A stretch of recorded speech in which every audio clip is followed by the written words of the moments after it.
Adon Olam Asher Allah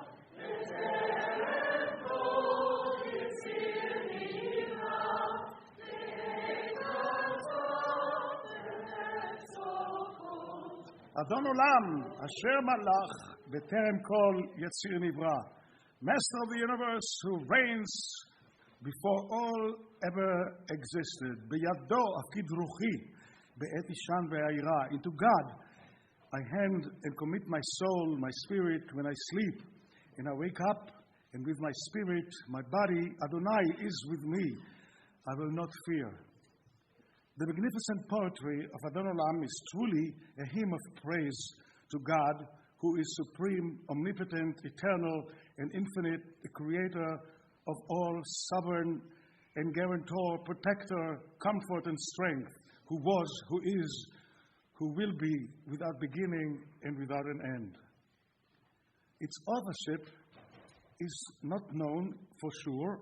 It's attributed to Shlomo ibn Gavirol, 1021, 1058, but the antiquity of the quality of the poetry deals us and tells us that it's written even earlier and contributed to Harav Chai Gaon and even to Yochanan ben Zakkai. Most familiar hymn of the liturgy, of the entire range of liturgy. My friends, the one that you just sang was the one that accompanied our people throughout the 19th century. Adon Olam Asher by Eliezer Mordechai Gerovich. If you didn't know the name, now you know it. So, I have a long lecture, of course, for an hour, but we'll make sure that you listen more than you hear me speak. So, we're going to start with a very simple Shira B'Tzibur, congregational tune, which you may not have heard before, but it's very catchy, by Gershon Kingsley, just to set the mood.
In the Siddur of the Ashkenazic German, we have 12 strophes.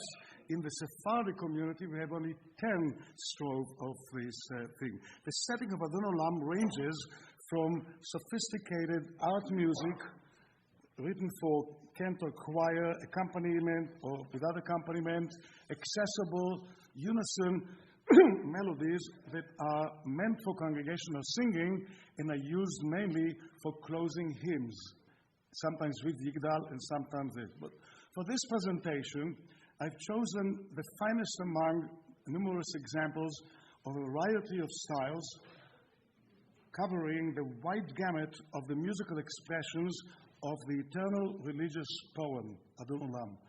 I have grouped them in three categories. The first one is historical and regional. The second one is congregational and rhythmic, unison, upbeat, and stylistic, accessible and friendly. And the most important one is the art form, which we never hear here because we only close the poem with the closing hymn. So, the art form expresses deeply the essence and the profound meaning of the text, so that you listeners can understand and enjoy the flavor of each group.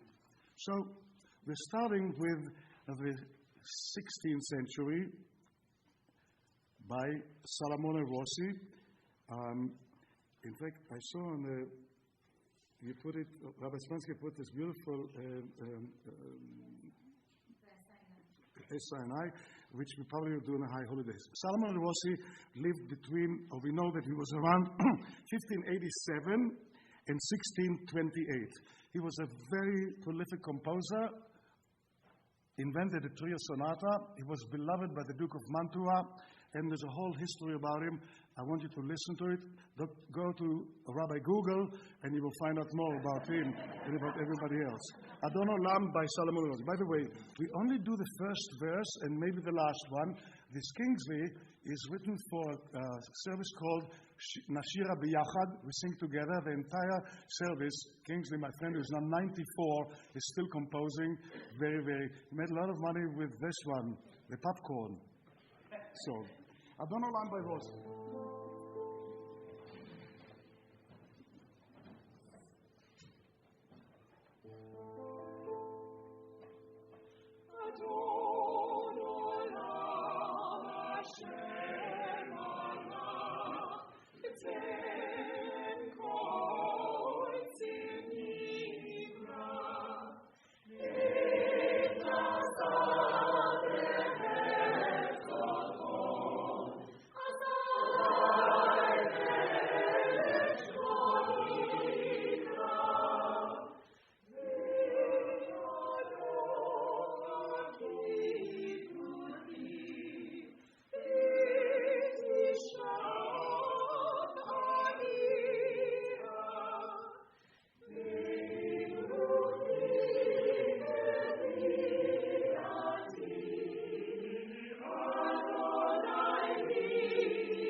Rossi was beloved by the Duke of Mantua and by the entire community. He was not supposed to wear the yellow badge or the special hat that the Jews wore on this. He disappeared about 1623, and there's a whole story about where he ended. Nobody knows where he's buried. The next piece is a Spanish-Portuguese melody, which is very, very lovely and known. We sang it many years ago here. This lilting soft melody was composed by David Aaron di Sola, 1796 to 1860, Sephardic learned Chazan of the Bevis Mark Synagogue in London. The composition is worldwide known and sung in many Ashkenazic synagogues. We sang it here, you may recognize it.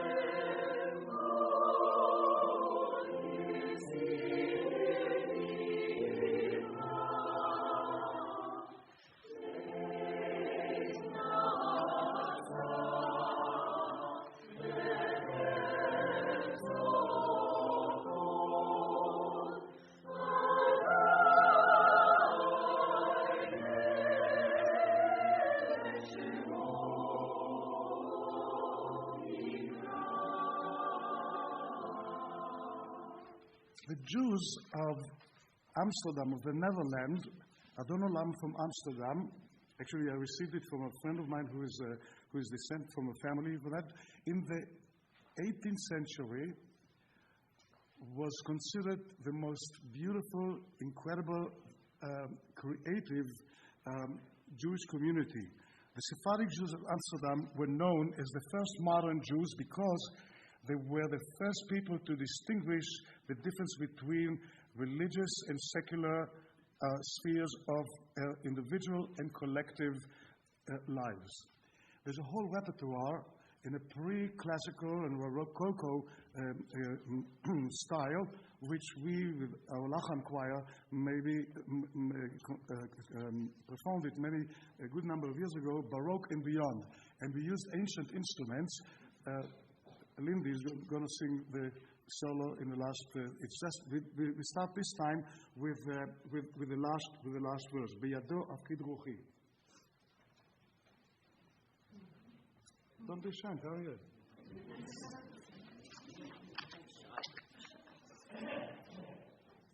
Normally I conduct and sing and do it at the same time, but she's a good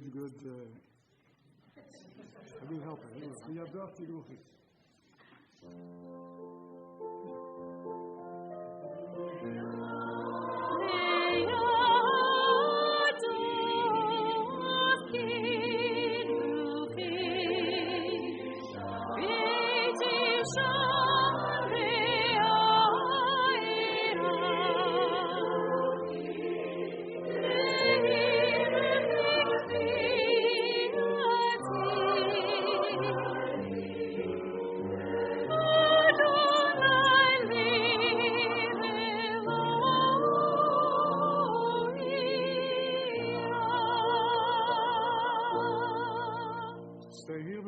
Sing another one. The next piece in this category, and it's the last one, is a beautiful, beautiful melody which comes from the little island of Jerba. There's a whole. If you want to hear this lecture, by the way, you can come on Shavuot night to the Tikkun down at the JCC. There are like 10 pages of things that I put together, but for you today just to listen to this beautiful. This melody actually I sang right at the very year, the first year that I was here, 1979. I had a whole full of hair then. But it's a beautiful arrangement of Ben Steinberg. Jerba is a little island, and it is believed that the first settlers in this island of Jerba, which is of Egypt and by Tunisia, that the first people that settled there were the Kohanim that came from the destruction of the first temple. In fact, the Midrash, the legend says that they carried a door and a stone from the temple in Jerusalem. There's a whole lot about they called the first Arab Jews. There were 5,000 or so by 48. Then it dwindled to about 700, but because of tourism now, and the government is very supportive, it's a beautiful, beautiful duet that Ben Steinberg arranged, and Susan is going to play with us the flute, and Nadia is going to play this beautiful, beautiful rendition.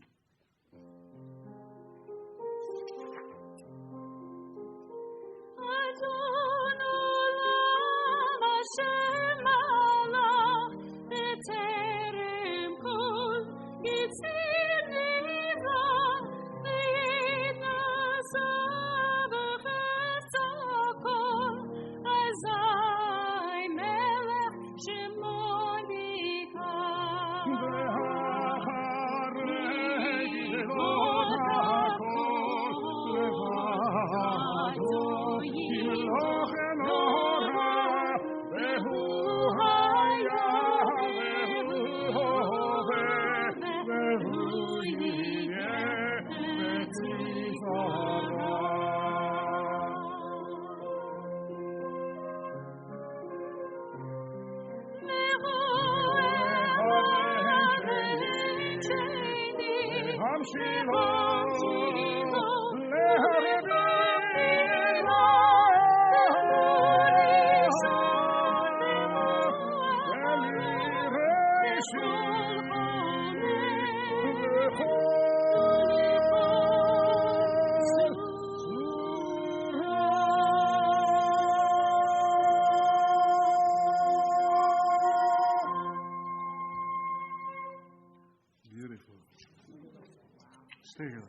So, I had to cut, if you see my folded pages, because I want to go to the next section.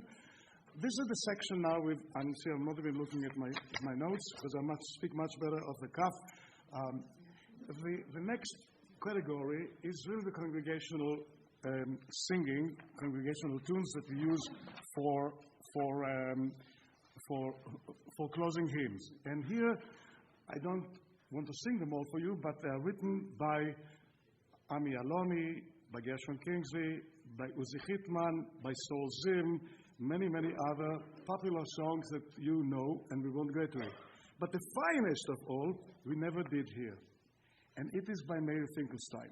Vivacious, friendly, fun, easy, joyful, sophisticated musically, with a luscious accompaniment, makes this rendition one of the most celebrated closing hymns in worship experience. A simple tune, you see, can have the musical sophistication as a most complicated piece of music. Meir Finkelstein is one, if not the most prolific and talented composer of our era. His musical style, Finkelstein, is influenced greatly by British musical training, because he finished the Royal Academy, and is a good friend of mine, of ours actually, because here I wrote down, what do we sing of Finkelstein here? Misheberach. Misheberach Avotenu, not the one that we sang today, but Misheberach Avotenu, Abraham, Avinu Shebashamayim, Avinu Shebashamayim, Sim Shalom, Sim Shalom, Tova Ubracha, Unetana Tokef on the high holidays, God, Unetana Tokef, and Uberosh Hashanah, Berosh Hashanah, Yikatehebun, and on and on and on. Finkelstein really is the most celebrated composer of our time. I must say that I have another friend who is one of the greatest, is Stephen Glass, who has been contributing to us, and not even to say about Nadia's husband, Yefim, who enriched our musical life at Holy Blossom for many, many years, and for many, hopefully, years to come as an emeritus. Adon Olam by Finkelstein, okay?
I promise you we'll sing this in the future, but now goes to the most complicated piece of my presentation, which I hope it's also not only a pleasure to listen, but also to learn.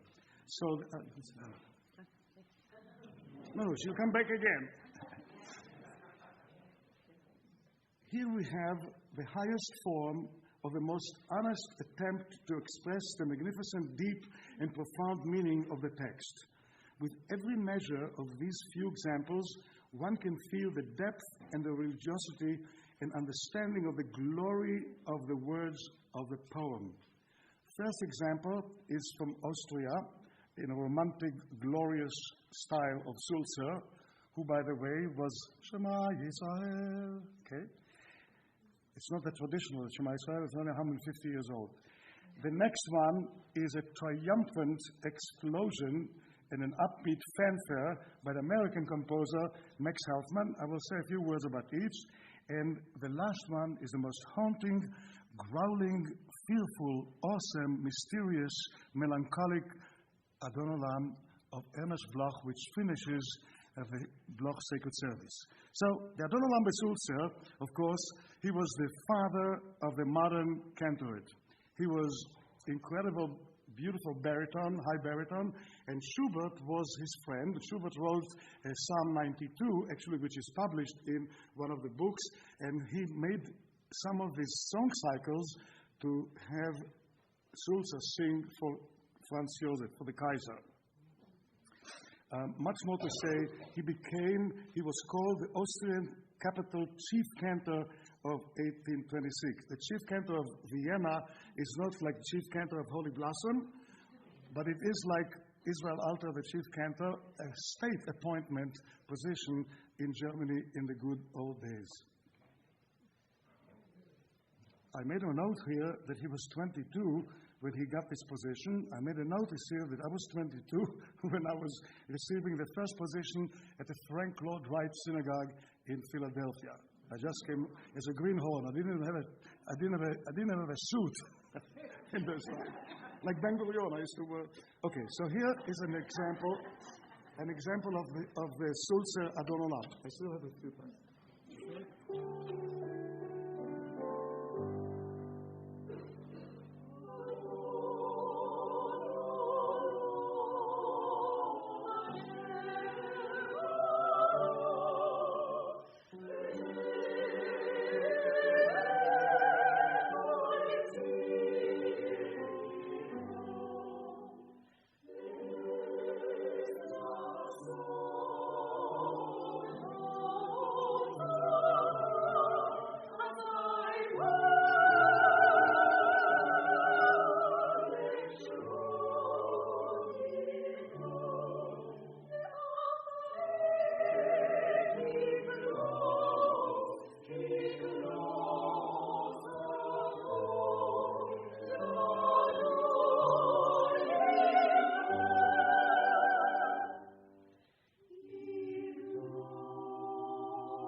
This is for a baritone to sing, and of course with the hi-hats, and in Vienna, that was incredible.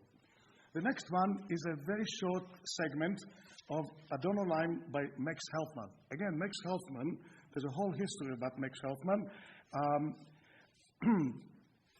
Was introduced to me in Philadelphia when I was in Germantown Jewish Center by my former organist, whose music is our high holiday music here by a great amount.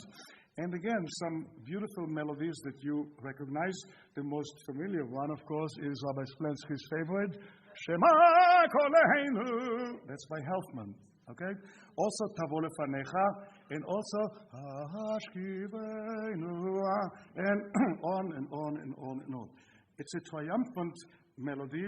Again, it's a beautiful. We used to finish the late Friday night services in Philadelphia. We used to have 400 or 500 people in the 60s and the 70s, just like we had it here when I came in 1979. We had incredible Friday night, the culture of better. Anyway, listen to this Adon Olam. I'm jumping. By the way, Nadia, I couldn't have done it without Nadia.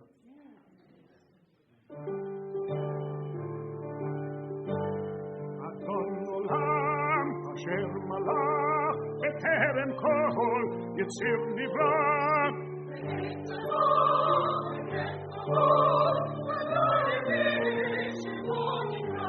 Ve'acharei tichloch hakol, levado yimloch nora, ve'hu haya, ve'hu hove, ve'hu yeh,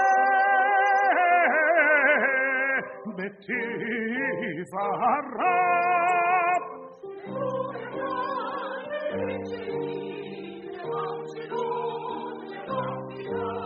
Eli Reshit, Eli Chachit, Velo Ha'oz, Ve'hamid continues for another 5 minutes. The last piece at this point is really the most haunting and incredible piece, which I was privileged to sing with organ and piano and several symphony orchestras. The last one was in Sofia, celebrating the Bulgarian people who saved between 48 and 60,000 Jews, and we celebrated. Hope and I were there with a 200-voice choir and the Sofia Symphony.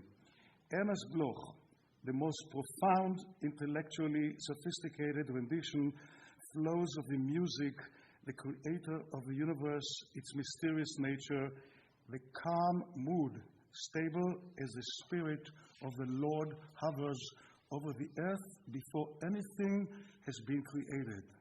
Adonai li v'lo ira. The Lord is with me and I shall not fear.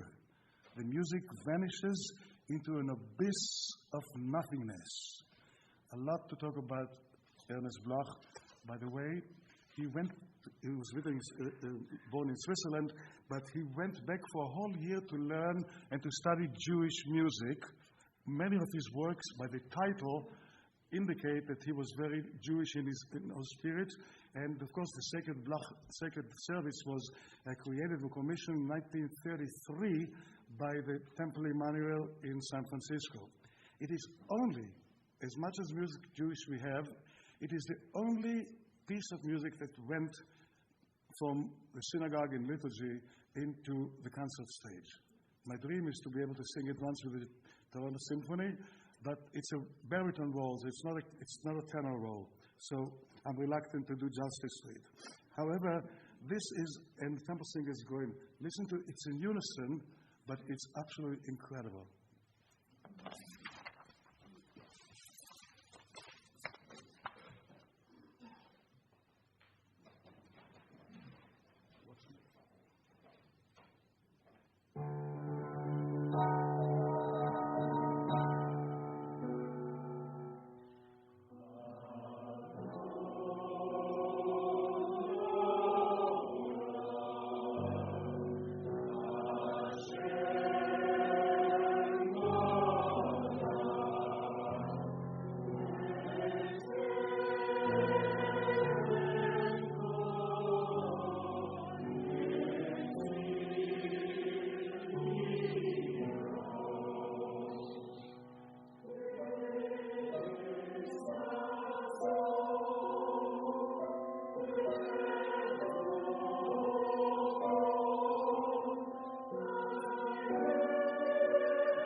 Continues in this abyss of darkness and with incredible heights. But the key changes, and I stopped here to just show you how the piece ends up. And right after this Adon Olam comes a very, very haunting Yevarechecha Adonai V'Yishmerecha, the priestly benediction. It is the most glorious piece of music ever written. Adonai li v'lo ira. Adonai li. 1, 2, 3.